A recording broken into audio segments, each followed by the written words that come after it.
আল্লাহর নবীর সাহাবী হযরত হামজা রাদিয়াল্লাহু তাআলা আনহুর নাম শুনেছেন। হযরত হামজা রাদিয়াল্লাহু তাআলা আনহু আল্লাহর নবীর জলিল কদর সাহাবী, নবী মুহাম্মদ রাসূলুল্লাহ সাল্লাল্লাহু আলাইহি ওয়াসাল্লাম সাহাবায়ে কেরাম রাদিয়াল্লাহু তাআলা আনহুদেরকে নিয়ে তিনি আলোচনা করতেছিলেন। আল্লাহর নবী ওয়াজ করতেছিলেন, সাহাবায়ে কেরাম রাদিয়াল্লাহু তাআলা ওয়াজ শুনতেছেন। ওয়াজ করতেছিলেন কে? আল্লাহর নবী ওয়াজ শুনতেছেন কারা?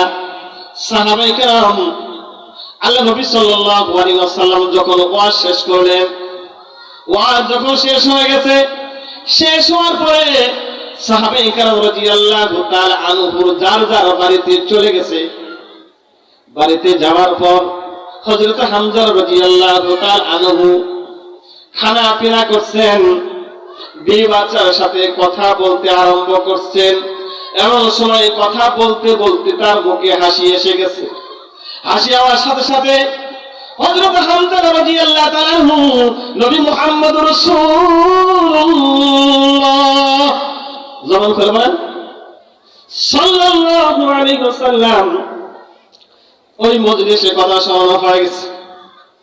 আল্লাহ নবী সাল্লাল্লাহু আলাইহি ওয়াসাল্লাম যখন ওয়াজ করতেন, জান্নাত জাহান্নামের কথা বয়ান করতেন, সাহাবায়ে কেরাম রাদিয়াল্লাহু তাআলা মনে হয় জান্নাতের দৃশ্যটা দেখতে থাকতেন। জান্নাত যেন তাকে চোখের সামনে ভাসতো, জাহান্নাম যেন চোখের সামনে ভাসতো। দিল দিয়ে নরম হয়ে যাইতো, আল্লাহ তাআলা দিকে দিল দিয়ে ওযু হয়ে যাইতো। সাহাবায়ে কেরাম যখন বাড়িতে আসলেন, হযরত হামজা রাদিয়াল্লাহু তাআলা আনহু যখন বিবাচার সাথে কথা বলতে আরম্ভ করলেন, মুখে হাসি এসে গেল। আল্লাহর নবী সাল্লাল্লাহু আলাইহি ওয়াসাল্লামের সাহাবী হযরত হামজা রাদিয়াল্লাহু তাআলা আনহু চিন্তিত হয়ে গেলেন। হায়, আল্লাহর নবীর দরবারে থাকাকালীন দিলের যে অবস্থা ছিল, দিলের যে হালত ছিল, এখন তো অপরিবর্তন হয়ে গেছে। সুতরাং আমি হামজারা মুনাফিক হয়ে গেছি। নাউজুবিল্লাহ। কি বলতেছেন? আমি কি হয়ে গেছি? মুনাফিক হয়ে গেছি। আল্লাহর নবী সাল্লাল্লাহু আলাইহি ওয়াসাল্লামের সাহাবী হযরত হামজা রাদিয়াল্লাহু তাআলা আনহু তিনি বলতেছেন আমি মুনাফিক হয়ে গেছি। এই কথা বলতে বলতে তিনি ঘর থেকে বের হয়েছেন। আস্তে দিয়ে যাওয়া বলেন হামজা মুনাফিক হয়ে গেছে, হামজা মুনাফিক হয়ে গেছে। সামনের দিক থেকে আল্লাহর নবী জলিল কদর একজন সাহাবী, তার নাম আবু বকর। নাম কি? আবু বকর। হযরত আবু বকরের সাথে সাক্ষাৎ হয়ে গেছে। হযরত হামজা বলেন হামজা মুনাফিক হয়ে গেছে, হামজা মুনাফিক হয়ে গেছে। আবু বকর রাদিয়াল্লাহু তাআলা আনহু বলেন হামজা তুমি কি বলতেছো? হ্যাঁ, আমি হামজা মুনাফিক হয়ে গেছি। আল্লাহ নবী সাহাবী হযরত আবু বকর হযরত হামজা রাদিয়াল্লাহু তাআলা আনহুকে বললেন, ও হামজা তুমি কিভাবে মুনাফিক হয়ে গেলে?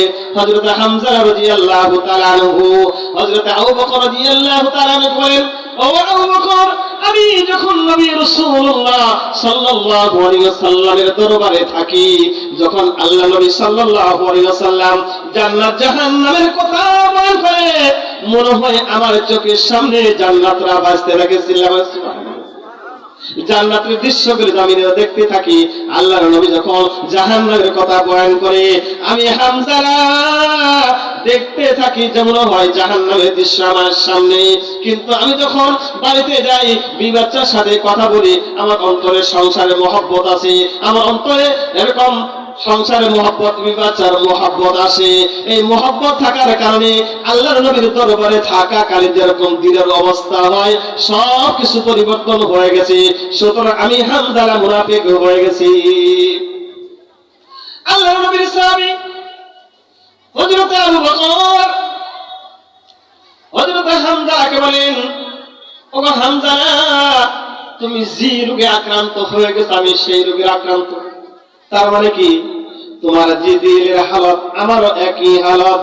তো আমরা দুজন মিলে নবী মুহাম্মদুর রাসূলুল্লাহ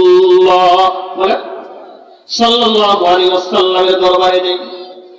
হযরত হামজা হযরত আবু বকর নবীর দরবারে গেলেন। আল্লাহ নবী সাল্লাল্লাহু আলাইহি ওয়াসাল্লাম হযরত আবু বকর হযরত হামজাকে জিজ্ঞেস করলেন, ও আবু বকর, ও হামজা তোমরা কি বলতে চাও? এবার হযরত হামজা রাদিয়াল্লাহু তাআলা বলেন, ইয়া রাসূলুল্লাহ, ইয়া হাবিবাল্লাহ, আমি মুনাফিক হয়ে গেছি। বলে কেমন করে মুনাফিক হইলা? বলে ইয়া রাসূলুল্লাহ, আমরা যখন আপনার দরবারে থাকি, আপনি যখন ওয়াজ করেন, জান্নাত জাহান্নামের কথা বয়ান করেন, জান্নাত জাহান্নামের কথা বয়ান করেন, তখন জান্নাতের দৃশ্যগুলো আমার চোখের সামনে ভাসতে থাকে, জাহান্নামের দৃশ্যগুলো যখন ভাসতে থাকে, আমরা যখন বাড়িতে যাই, আমাদের অন্তরে বিবির মহব্বত, সন্তানের মহব্বত, সংসারের মহব্বত, দিলের হালত পরিবর্তন হয়ে যায়। ইয়া রাসূলুল্লাহ, ইয়া হাবিবাল্লাহ, আমরা মুনাফিক হয়ে গেছি। আল্লাহ নবী সাল্লাল্লাহু আলাইহি ওয়াসাল্লাম হযরত হামজা, হযরত আবু বকর রাদিয়াল্লাহু তাআলা আনহুকে বললেন, ওগো হামজা, শোনো, আমার দরবারে থাকাকালীন তোমাদের দিলের যে অবস্থা থাকে, এই অবস্থা যদি সর্ব হালতে থাকে, সর্ব অবস্থায় থাকে, আল্লাহর ফেরেশতা তোমাদের সিনার সাথে, বুকের সাথে বুক লাগাইয়া শুয়ে থাকবে। সুবহানাল্লাহ। আল্লাহর ফেরেশতা তোমার বুকের সাথে বুক লাগাইয়া থাকবে, তুমি আস্তায় চলবা, আল্লাহর ফেরেশতারা তোমাদের সাথে মুসাফা করবে। সুবহানাল্লাহ। এইজন্য ভাই, দুনিয়া, আমরা শুধু দুনিয়া আর দুনিয়া করি, আল্লাহর ভয় অন্তরে নাই, আখিরাতের ভয় অন্তরে নাই। শুধু দুনিয়ার মহব্বত, বিবির মহব্বত, সন্তানের মহব্বত, চাকরির মহব্বত, এটা ক্ষণস্থায়ী। দুনিয়ার পেরেশান হলো ক্ষণস্থায়ী, আখিরাতে পেরেশানি কি চিরস্থায়ী। আমরা কি কোন পাগল হয়ে আছি? দুনিয়ার পাগল না, আখিরাতের পাগল। কোন পাগল হওয়া দরকার?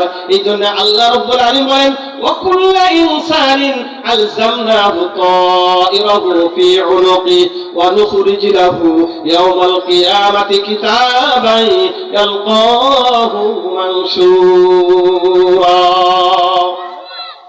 এই জন্য আমি প্রত্যেকটা যত কর্ম করি, ভালো মন্দ যা কিছু করে, সব কিছু এর কি লেখা হইতাছে, এর বইয়ের ভিতরে তুলে রাখতাছে, এর একটি কিতাব বানাইতাছে।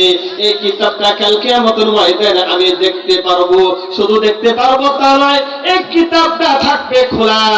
শুধু খোলা থাকবে তা নয়, আল্লাহ রাব্বুল সব মানুষগুলো শিক্ষিত বানাই দিল। সুবহানাল্লাহ। কিয়ামতের ময়দানে কেউ কি থাকবে না?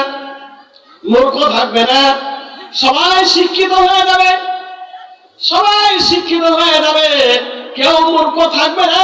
রব্বুল আলামিন সেই দিন আপনাকে আদেশ করবেন, ইকরা কিতাবাক, পড়ো তোমার কিতাব, পড়ো তোমার কিতাব। আজ হিসাব গ্রহণের জন্যই তুমি যথেষ্ট, অন্য কোনো প্রয়োজন নাই। আমার হিসাব গ্রহণের জন্য আমি যথেষ্ট। ওই দিন আমি দেখতে থাকবো।